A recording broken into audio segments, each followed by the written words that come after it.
Hi, welcome back to Reading Queen, my fellow bookworms. Today, I'm going to be reading Junie Jones and some sneaky, peeky spying, chapters 7 and 8. These are the last chapters of the book. Let's do it.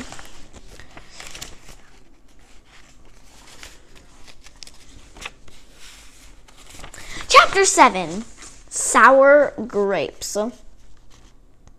Principal called Mrs. to come to his office. Only I didn't even know what he was going to do with I didn't even know he was going to do that sneaky thing. That's how come I had to pull my skirt way over my head, or else Mrs. would see me there, and she would know I tattletaled on her. Don't do that, said Principal.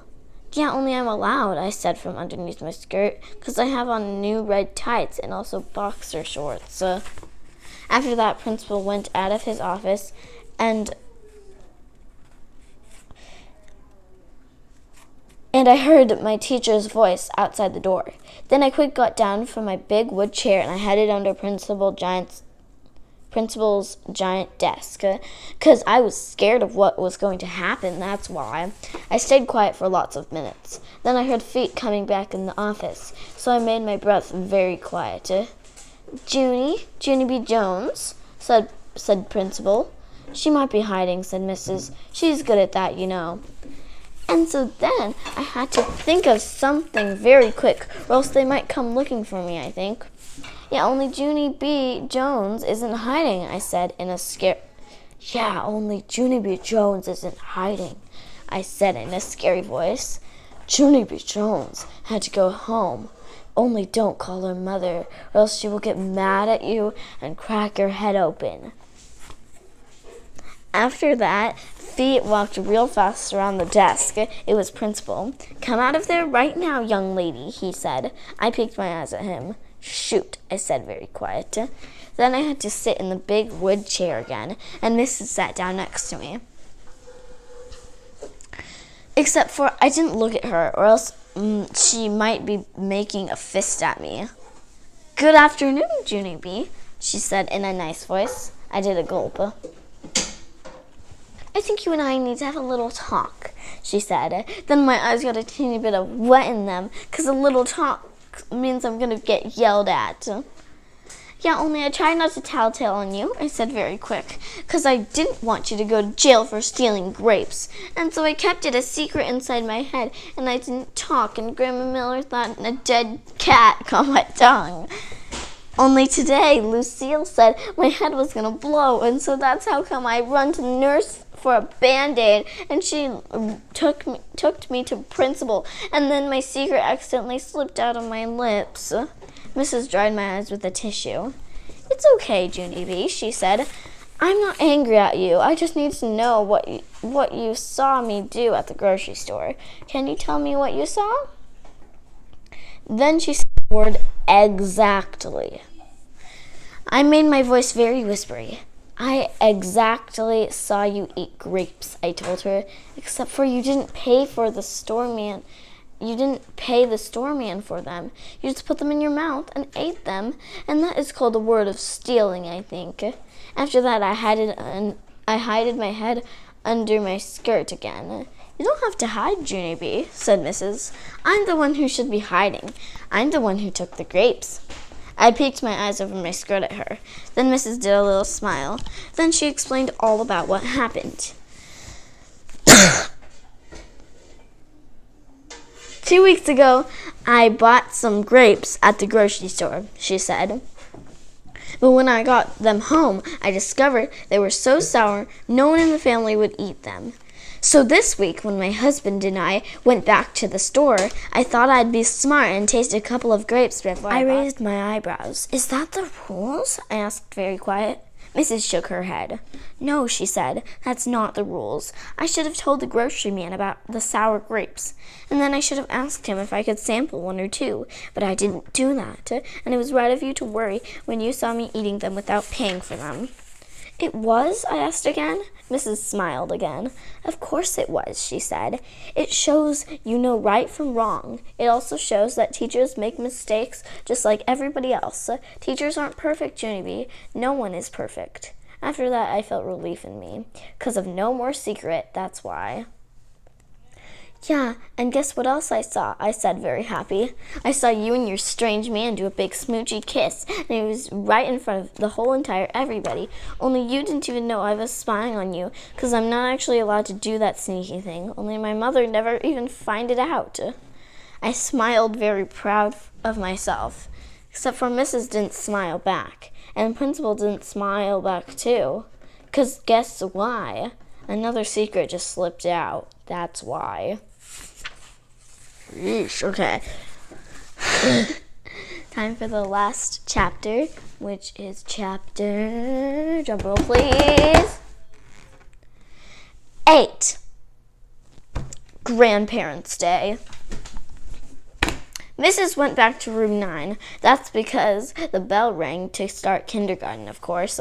Only Principal didn't let me go, too. He said to stay in my wood chair, and he called my mother on the telephone, and he told her all about the grocery store and also about my sneaky peeky spying. Principal is a squeaker. After that, Mother said she wanted to talk to me, only when I said hi, she didn't even say hi back. She said she wasn't very happy with me, Missy, and no more spying means no more spying, and we would talk about this after her work. Then Mother said she never wants to get any more phone calls from Principal. Did I understand? Did I?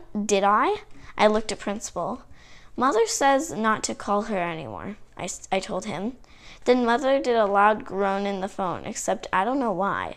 After that, me and her hung up, and Principal said I could go to room 9, and so I run there speedy quick. Only too bad for me, 'cause I got there too late to sing My Country 'Tis Easy, Sweet Land of Liver Free, which is my favorite flag song.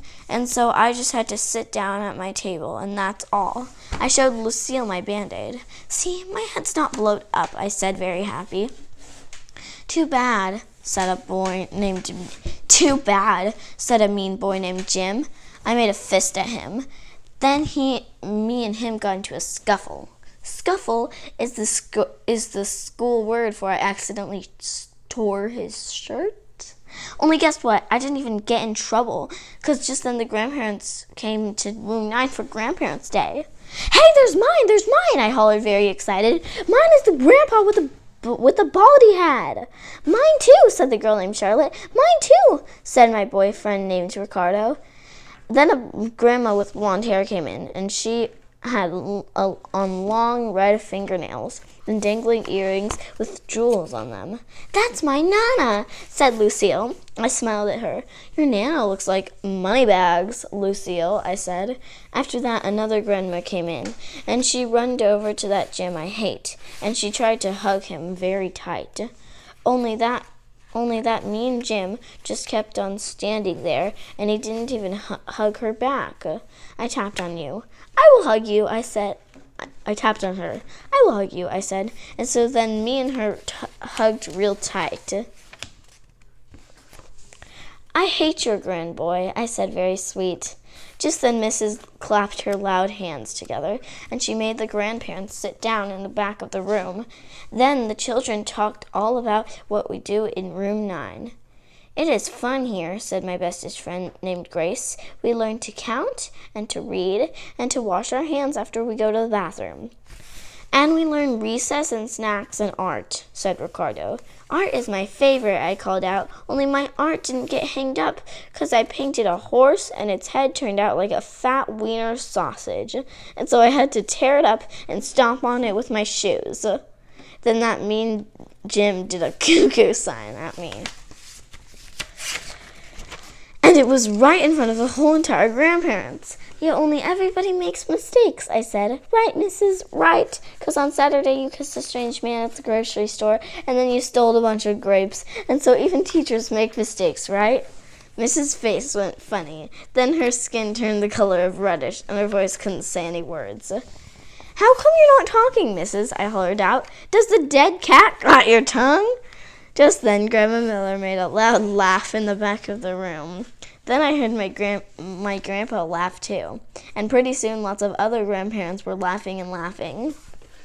Hey, it sounds happy in this place, I hollered. After that, Mrs. didn't look so reddish anymore. Then we got out the fresh mints, and Grandma Miller helped me put my cookies on a plate. Mrs. made an announcement to room 9, and he said only 2 cookies apiece for the children, except for I ate 4 delicious chocolate ones, and nobody even saw me.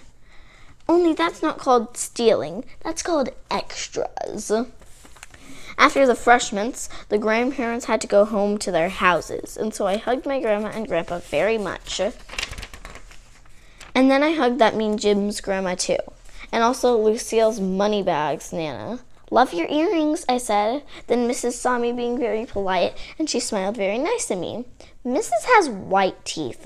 They are just like Grandpa Miller's teeth, only hers don't come out, I think.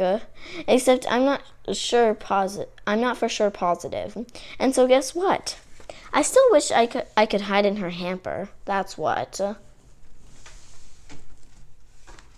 that is the end of Junie Jones and some sneaky peeky spying. I hope you enjoyed it. Bye.